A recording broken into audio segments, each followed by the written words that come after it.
fine, we'll talk about it. We'll talk about it. We'll talk about it. I know you all want to talk about it. Ah, get me out of here. Maybe she's going to run for governor and then for presidency. I don't know.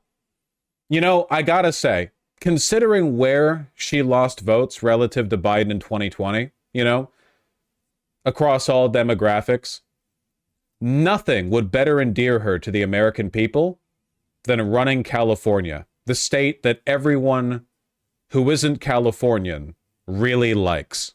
God almighty. Kamala Harris been lying low since her defeat in the presidential race, unwinding with family and senior aides in Hawaii before heading back to the nation's capital. I think that's a really appropriate way for a political leader to behave, you know? Oh, sorry, lost to a fascist. Everyone's life's going to get worse. Gonna go relax in Hawaii. Going to go, you know, embrace the, what means family? It's been a while since I've seen Lilo and Stitch. What means family? Ohana means family. She's embracing the Ohana vibes, you know? I mean, you're all going to burn, but who cares with her, right? She's powerful, she has money, she has connections, she's fine. You know, I think it really says a lot that after Bernie Sanders lost both times, he immediately hit the ground running on trying to keep his coalition together with messages of not me, us, like this is what we need to do moving forward, this is our best shot going forward, that kind of thing.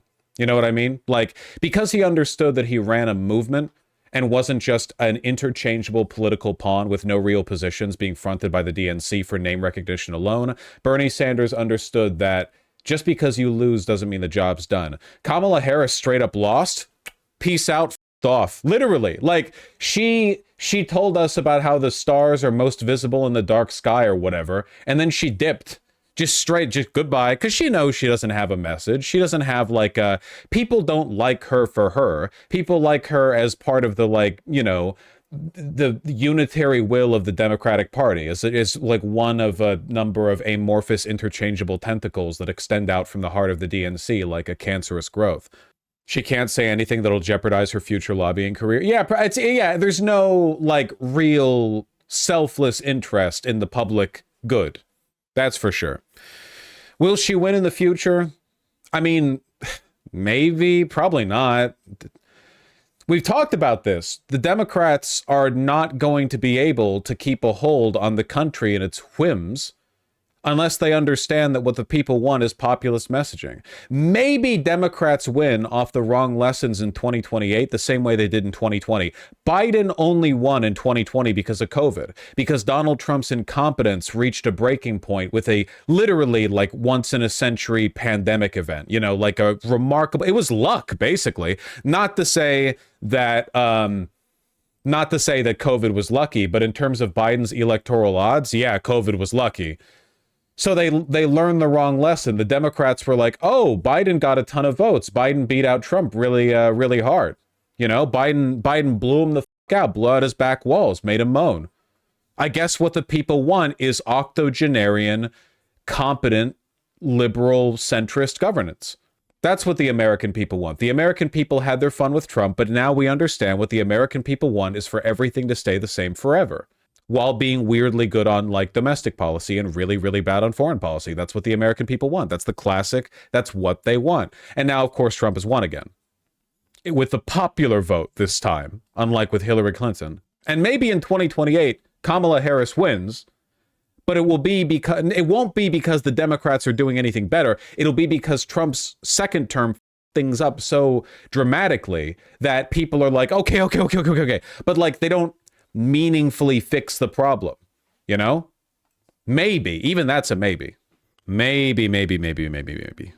Most immediately, Harris and her advisors are working to define how and when she'll speak out against Donald Trump and reassert her own role in the Democratic Party. Closing out her term as VP, she's set to preside over certifying the November election she lost to Trump. Yep, that'll be fun. Y'all ready for that one? That classic bit? We get to see her, you know, tight-lipped, everyone trying not to giggle as she certifies the votes for her opponent. Ooh, it's gonna suck. Democrats don't have anyone better than her. Yeah, believe it or not, as horrible as it is, she's currently like highest in favorability among Democrats. Now, Has the Democratic Party ever, and I mean ever, considered the possibility of polling favorability among the entire population? I know that sounds insane, asking what the American people want and not just the Democrats who are so on board that they will respond to messaging within the party. Maybe one day. Are you off your meds? That's such a crazy take. It's funny you say that. I am off my meds, actually. I slept over at my partner's house last night and forgot to bring my my lithium, you know? This right now, this is coming from the mind of an insane man. I'm insane in the membrane right now. To me, polling the entire American electorate, that's just a normal idea to me right now. That's not even a crazy idea to me. Following her meteoric rise in Washington and California, meteoric, let's calm down a little bit here, okay? She lost her primary, cucked out, became VP to a centrist, said nothing for 4 years, then lost a presidential. You know, okay, is it meteoric relative to somebody like me who feels like he's lucked out if there's a parking spot close to the nearby Safeway? Sure. Is it meteoric in the context of someone who just lost the election and doomed all of us to a minimum of 4 years of Trump? Probably not. There is no one who can actually relate to what she's been through these last 4 months. No one, said Paul Maslin, the Democratic pollster, and I wouldn't begrudge her at all to take some time to figure this out. Just all the time you need, sweetie. All the time you need, sweetie.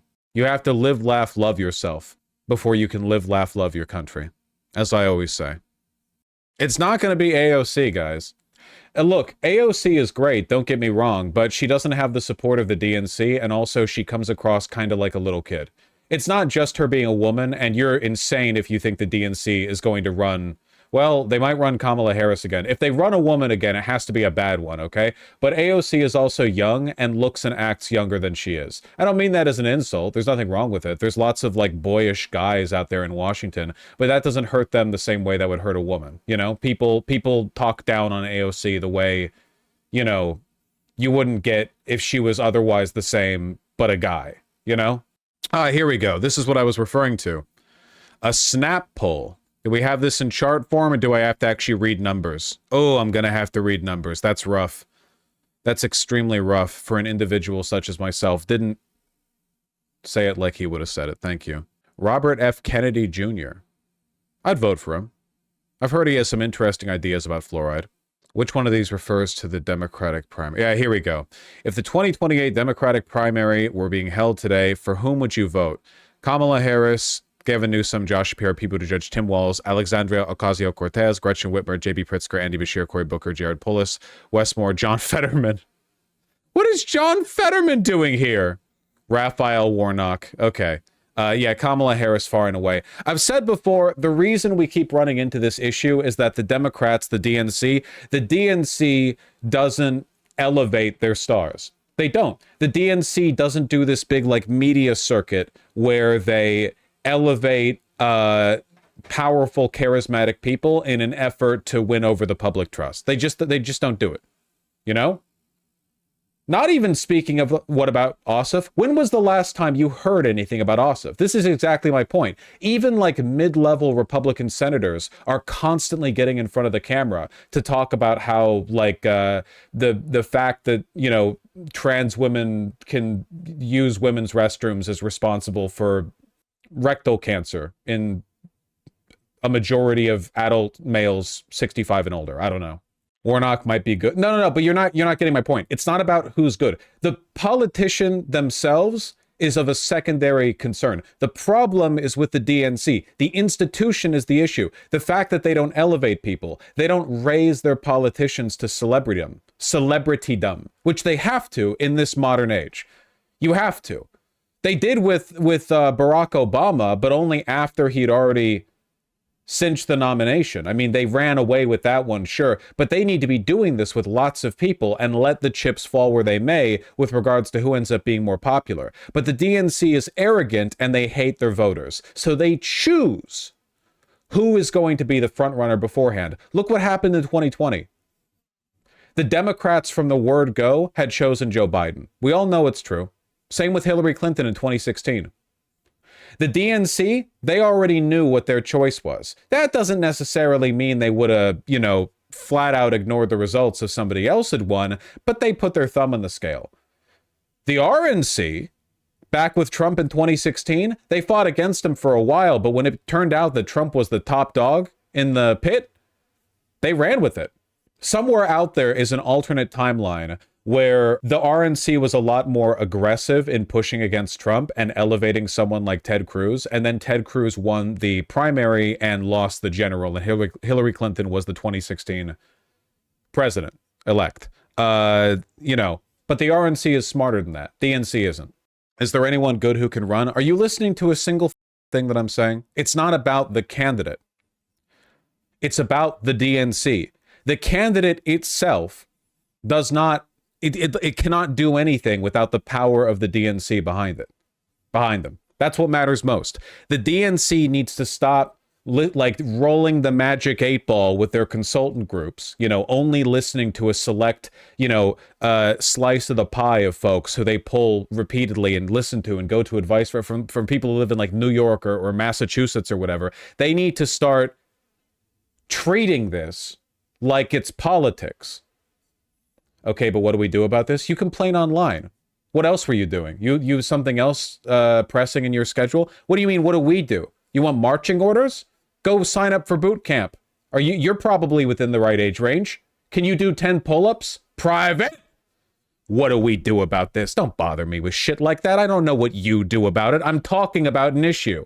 What do we do to change? It's the largest political apparatus in the entire country. The DNC, billions of dollars run through it every election. What do we do about it? We complain online, as we always do. Should I wipe? Hey, Vosh, I just took a shit. Should I wipe back to front or front to back? Well, you know what? I think there are merits to both. I think you can f up both ways. I think you can nail it both ways. Honest to God, I'm going to have to tell you to rely on your own good judgment on this one. Side to side? Maybe. I'm bad at complaining online. Refill your popcorn. You're going to love this next part. Honest to God, this whole thing is actually pretty... I've been skimming this one. Survey 1,010 voters in the likely electorate. Online sample match to L2 voter file. Field dates, blah, blah. That's right. Would you say things in the U.S. are headed in the right direction, or is the country off on the wrong track? 60% think it's the wrong track. How likely do you think it is that the country will start to head in a better direction in 2025? 60% say very/somewhat likely. Well, that's nice. That's after Trump won, too. If you had to choose just one, which would you say is the biggest issue facing the country today? Which would you say is the second biggest issue facing the country today? Cost of living, combined choice 47, then immigration, jobs in the economy, state of the democracy, political corruption, abortion only at 12%. 5% say it's the most important. Good Lord. Whoo-wee. Woo-hoo. These are Dem voters? No, it turns out this is the likely electorate, so not just Dem voters. I was thinking of a different poll when I said that they're only talking to likely Dem voters. This is everyone. L+2 Dem voters. Wait, is the L2 voter file Dem voters? Left +2? Favorable versus unfavorable. A lot of people like Elon Musk, if you can believe it. At least everyone has an opinion on him. They like his X jump. 43% strongly disapprove of Joe Biden's performance in the presidency. 53% strongly or somewhat approve the way Donald Trump is handling the presidential transition. Can you blame them? Joe Biden welcomed him in with open arms. Man was smiling right next to him. This seems right-wing biased. Have you taken a look at the recent election results? I think our country might be a little bit right-wing biased. Yeah, I don't think it means left +2. I just don't know what L2 voter file means, or if it's like what like template it's referring to. But to be honest, I don't really care right now. Who'd you vote for in the presidential? 50% Donald Trump, 48% Kamala Harris. That seems representative. If the 2028 Republican presidential primary were held today, for whom would you vote? J.D. Vance, 37%. Huh. Well, at least the Republicans are also starved for a follow-up after Trump's gone. Did you see Donald Trump on any of the following podcasts or live streams in the lead up to the election? 72% on Joe Rogan's podcast. Good Lord. Well, glad Kamala didn't go on. It would have been really uncomfortable to be questioned on her marijuana record. After this election, to what extent do you trust polls? How often, if at all, do you talk about your political views with your friends and neighbors? 60% very often / sometimes, 40% not very often / never. That'd be you guys, because you don't have friends or talk to your neighbors. Yeah, hey-o! Sorry. I know. We're piling it on. There's already a lot going on. I don't see how people approve of his transition with all his insane picks. Again, who's covering the insane picks? Legacy media? People aren't going and watching MSNBC for their news on this. The people who watch Fox News, which is covering the picks, will agree with the picks because they like those people. No one watches TV. The media environment is like almost irreparably corrupted. It's not a matter of whether or not people approve of them given a full slate of information on every individual pick. It's that they don't know. They don't care. Like, I guarantee you, if you did like a random sampled poll, 1,000 Americans, something, I guarantee you something like maybe 15% of people would know even half of his pick. Not even half. Half is a lot because there are a lot of picks that people care less about, okay? I bet they wouldn't even know about the Matt Gaetz scandal. About Matt Gaetz being picked for AG and then being dropped and then leaving Congress. To what extent do you support the following health trends? Avoiding seed oil, 18% strongly or somewhat support. Removing fluoride from drinking water, 32% strongly or somewhat support. Using psychedelics, is that a health trend? I guess for like microdosing for depression or something. 22%. Drinking raw milk, 16%. Folks, not to engage in Darwinist practices, but I think if you want to drink raw milk, you should be able to. Sorry. You should throw some labels on that shit, like what they do with cigarettes in Australia, where you see like people's burnt out lungs or whatever. If you want that shit at the grocery aisle, go, whatever. I don't care. I don't care. What's raw milk? It's unpasteurized. Normally milk is boiled. It's raised up to a certain temperature because cow milk and goat milk and what have you contain within them a variety of nasty critters that cows are fine with, but we're not. Boil the milk, kill the thingies. Now, when you boil milk, you do destroy some of the nutritional benefits. Like, there are some enzymes and proteins that get unfolded when you do that. But, like, let's be real. You're not drinking milk for the health, okay? You're drinking milk because you saw Rocky do it when you watched the movie when you were a kid, and since then you've assumed that drinking milk makes you healthy, even though its protein per calorie content is not that high, and the nutrients that it has are like you could make chicken breasts and brown rice and get infinitely more of what you need. Avoiding vaccines, strongly/somewhat support. I wish I could say if you don't want vaccines, don't get them, but I can't say that because herd immunity is a thing, so at least 58% are somewhat/strongly opposed to that. At least on that one, we have a stronger public mandate. How likely do you believe each of the following is to happen during Donald Trump's presidency? Tariffs will be imposed on the imports. 82% believe it's very or somewhat likely. The economy will become stronger. 56% think it's very/somewhat likely. Whew. The Russia-Ukraine war will end. 50%. Well, Trump's presidency will at the very least be 4 years long. I mean, in all likelihood, the Russian-Ukraine war might end just on account of things not lasting forever. That might not even be a consequence of his presidency. That could just be a time thing. The cost of living will go down, 51%. Massive black pill on this one, man. Cost of living will go down? Are you insane? When was the last time you noticed prices in a grocery store going down? When was the last time you noticed that? When has that ever happened? The only time you would see that happen is in like a deflationary context, and deflation is not good. Everyone just holds on to their money. No one buys anything because the value of the dollar is increasing. Americans yearn for a recession. Yes, they do. And they might just get one. America's global standing will improve. Remember when everyone at the UN laughed at Trump? I remember. That was good. Crisis on the southern border will end. Middle East will become more stable than it is now. At least on this one, we've got a 50-50. Good Lord. I blame the Democrats for all of this. To what extent do you support each of the following Trump policy plans? Cutting taxes, somewhat/strongly support. You guys see the tax bill that passed in Louisiana? We'll talk about that next. Republicans, they're cooking something fierce. And by fierce, I mean they hate you and want you to die. Deporting unauthorized immigrants, 55%. 55%. Strongly or somewhat support deporting unauthorized immigrants. 29% strongly or somewhat oppose. Dems' fault. Remember, it wasn't like this back in 2020. Dems stopped pushing back against the anti-immigrant stuff as soon as Biden became president. I know some people might not like me bringing this back to the Dems, but like, this is very much like an evil you know versus the evil you don't. We knew Donald Trump was anti-immigrant. Democrats were supposed to be a voice against that. They were until they won the presidency, then they stopped being one.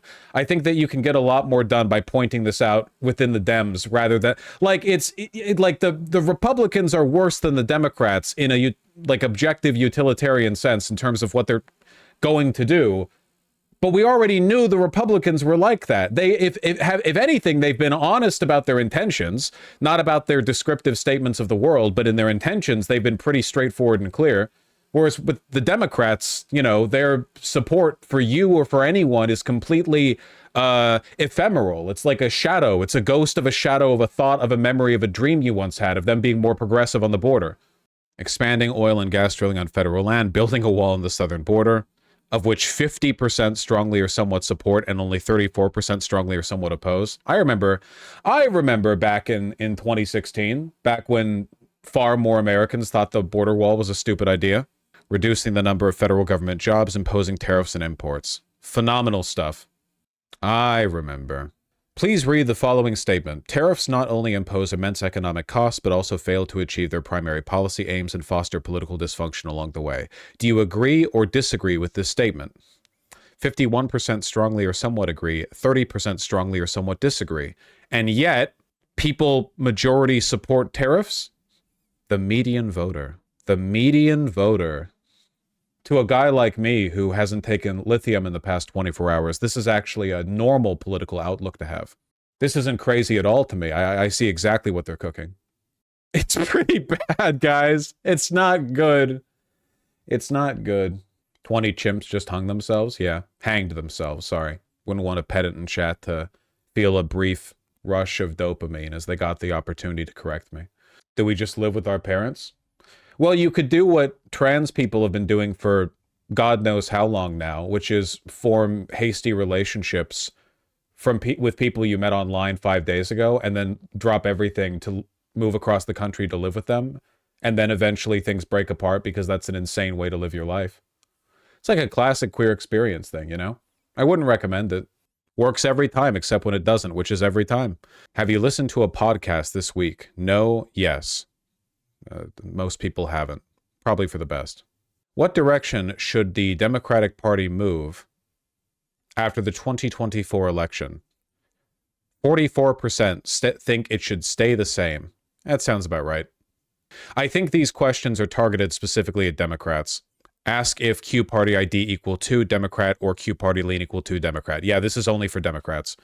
That's good. That's good. Yeah, 18% say that it should move to the right, 15% to the left, 23% unsure. Very good. Who or what do you blame for Kamala Harris's loss? Sorry, the chimpanzee that was meant to write this section out hanged itself. We don't know. COVID-19 vaccinations. Work. Do not ask if Q age is less than 22. For which candidate did you vote in the 2020 president? Yeah, okay. For the following list of sites or apps, please indicate which you have used in the past week. Facebook, YouTube, both around 80%, Instagram 53%, TikTok 41%, Twitter 34%, Reddit and Snapchat both at 29%. What do you even do on Snapchat? Which, if any, of the following do you listen to, read, or watch to stay informed about current affairs or political news?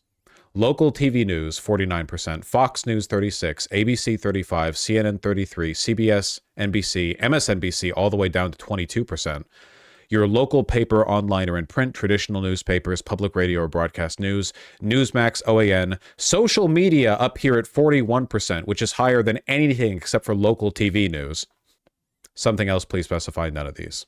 Fantastic. I think that covered, the rest of this is more boring demographic stuff. Yeah, I'd say that about covers it. Well, that's fun. The median voter considered Harris too liberal. Of course. All they saw was right-wing media telling them that was the case. Obviously. Now, what else are they going to do? Not believe that? Also because black women? I just, it's a tough pill for liberals to swallow, but they're going to have to swallow it. They're going to have to swallow a lot of it. They're going to have to be like Rocky in the Rocky movie where he swallows all the raw eggs. It's unpleasant, but you need to do it to grow. In his case, literally. In their case, ideologically. Reality is great and all, but when it comes to how people are going to vote, you have to sell the message. And Kamala Harris can, you know, stay tight-lipped about social issues all she wants. Doesn't matter.